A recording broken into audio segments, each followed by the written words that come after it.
नमस्कार। Online study में आपका फिर से हार्दिक स्वागत है। मैं सुरेंद्र, कला अध्यापक, राजकीय वरिष्ठ माध्यमिक पाठशाला कोटला। आज का मेरा विषय कक्षा छठी के लिए ज्योमेट्रिकल ड्राइंग में बिंदु, रेखाएं और कोण। इसकी पहले हम परिभाषाएं करते हैं, इनको समझते हैं और बाद में करेंगे इसके संबंधित प्रश्न। पहला है हमारे पास बिंदु। पहली परिभाषा बिंदु की। तो बिंदु क्या होता है? बिंदु किसी स्थान को प्रकट करता है, जैसे मुझे निशान लगाते हैं। बिंदु किसी स्थान को प्रकट करता है, इसका कोई परिमाप नहीं होता। परिमाप मीन इसकी लंबाई, चौड़ाई और ऊंचाई या मोटाई नहीं होती है। बिंदु किसी स्थान को प्रकट करता है, इसकी लंबाई, चौड़ाई या मोटाई नहीं होती है। इसको हम नोट करते हैं ऐसे। दूसरी परिभाषा है हमारे पास रेखा।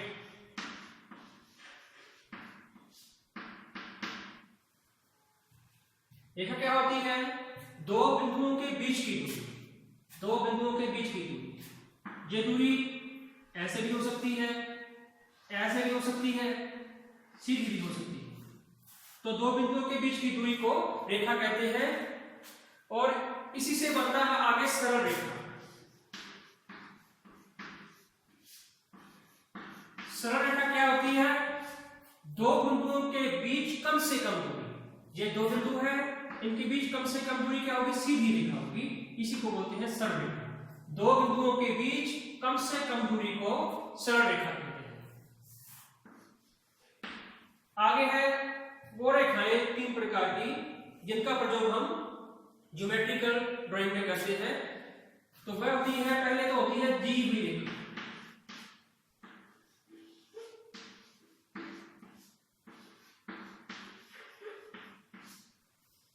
दी हुई रेखा क्या होती है? जो रेखा हमें प्रश्न में दी हो, जो रेखा हमें प्रश्न में दी हो, उसे दी हुई रेखा कहते हैं। इसे हम हल्की रेखा से प्रकट करते हैं। हल्की रेखा, ये डार्क नहीं होगी, हल्की होगी। तो ये होगी हमारे पास दी हुई रेखा। अगली है हमारे पास रचना की रेखा। रचना की रेखा। रचना की रेखा क्या होती है?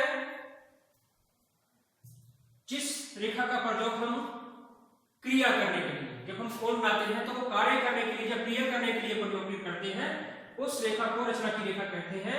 इसको हम करते हैं डिनोट बिंदुदार रेखा से। बिल्कुल बारीक बिंदुदार रेखा से डिनोट करते हैं।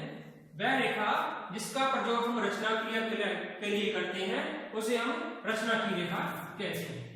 आगे है उत्तर की रेखा।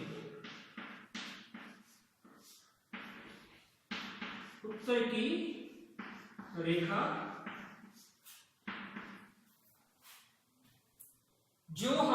जिस रेखा का प्रयोग हम उत्तर देने के लिए प्रकट करते हैं ज्योमेट्रिकल ड्राइंग में, उसे उत्तर की रेखा कहते हैं। जो सब रेखाओं से डार्क होती है, ये सब रेखाओं से डार्क होती है, तो इसे हम उत्तर की रेखा कहते हैं। अगला है हमारे पास वक्र रेखा।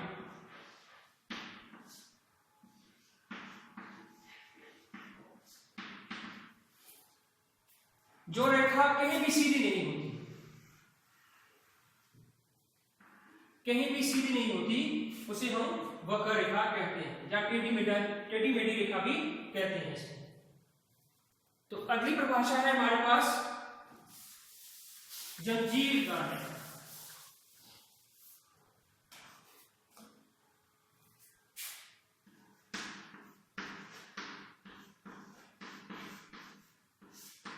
जंजीरदार या जंजीर रेखा, जो रेखा कुछ दूरी और रुकावट प्रकट करे, उसे हम जंजीरदार रेखा कहते हैं। इसमें क्या होगा? एक बिंदु होगा, फिर थोड़ी सी डैश ऐसी होगी, फिर बिंदु होगा, डैश, फिर बिंदु, डैश, ऐसे। इस रेखा को हम जंजीरदार रेखा कहते हैं। जो रेखा कुछ दूरी और रुकावट प्रकट करे, उसे हम जंजीरदार रेखा कहते हैं। अगला है हमारे पास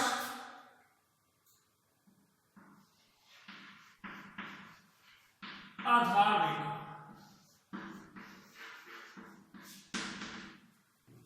आधार रेखा क्या होती है? जो रेखा भूमि के समानांतर हो, जो रेखा भूमि के बिल्कुल समानांतर हो उसे आधार रेखा कहते हैं। ये आधार रेखा ऐसे ही नोट होती है ये। इससे अगला है हमारे पास खड़ी रेखा।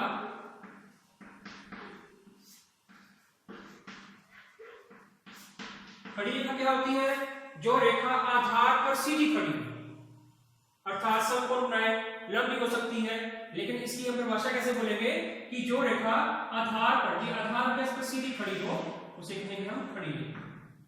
ठीक है जी। आगे है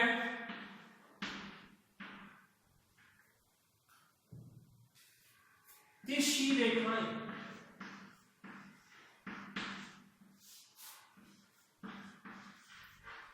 रेखा या रेखाएं,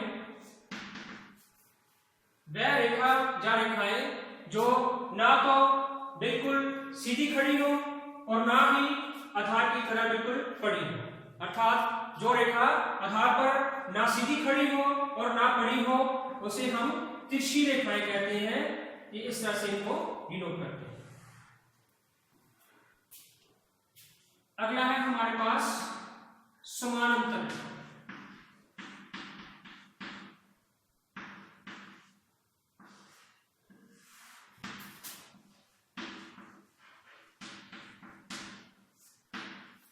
समानांतर रेखाएं वह रेखाएं होती हैं जिनके बीच की दूरी बराबर हो, चाहे उनको जितना मर्जी बढ़ा दिया जाए।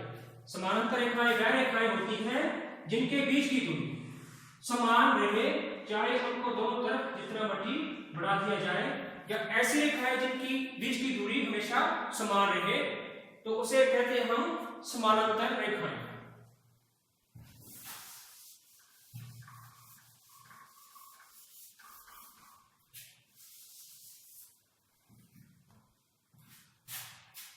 अगली है हमारे पास असमानांतर रेखा।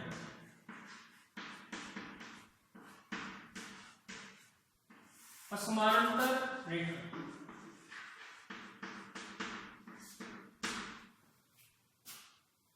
अब ये क्या है?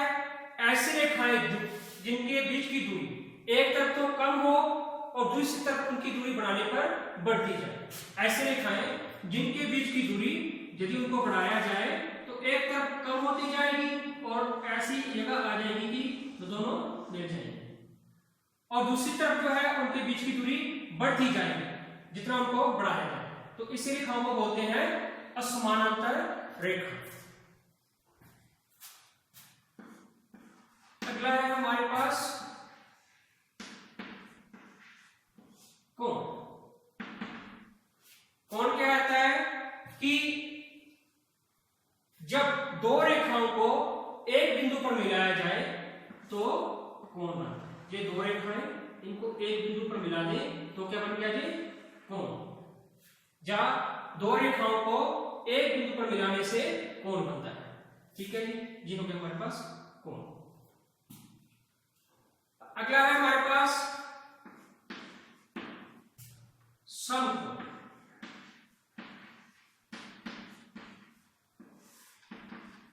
समकोण वैसे तो आपको पता ही है कि 90 डिग्री के कोण को समकोण कहते हैं, लेकिन थोड़ा क्या है कि परिभाषा के तौर पर समझना इसको कि जब एक रेखा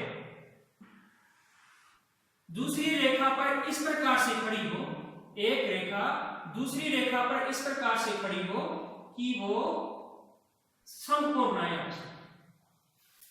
तो उसे क्या कहेंगे हम? समकोण। 90 डिग्री को कोण बनाएंगे तो उसे हम क्या कहेंगे? समकोण। ठीक है जी।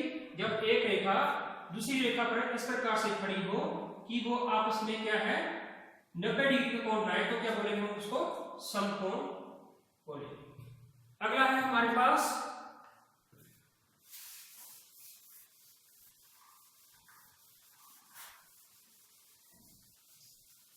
न्यून कोण।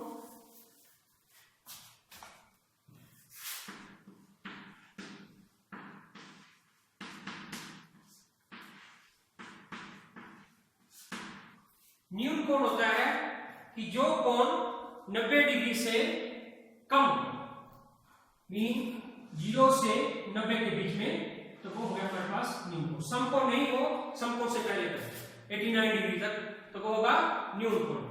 जो कोण 90 डिग्री से कम हो उसे हम न्यून कोण कहते हैं। अगला है अधिक कोण।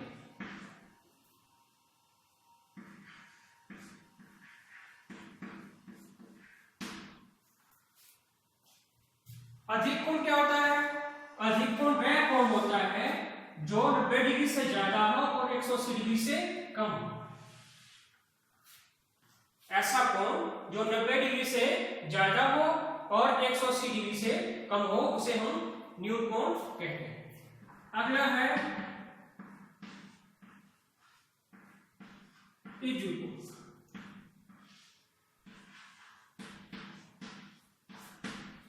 ऋजु कोण क्या होता है बेटा? ऋजु कोण होता है सीधी रेखा 180 डिग्री का, ठीक है जी, इसको बोलते हैं हम ऋजु कोण। 180 डिग्री के कोण को हम ऋजु कोण कहते हैं। तो मैं आशा करता हूं कि ये जो परिभाषा मैंने बताई है ये आपको समझ आई होगी। क्वेश्चन आपको तभी समझ आएंगे यदि आपको ये परिभाषाएं आती होगी, इनकी समझ होगी, नहीं तो क्वेश्चन करना जो है मुश्किल हो जाएगा। तो मैं आशा करता हूं कि आपको सभी परिभाषाएं बहुत अच्छे से समझ आई होंगी। इसी के साथ धन्यवाद।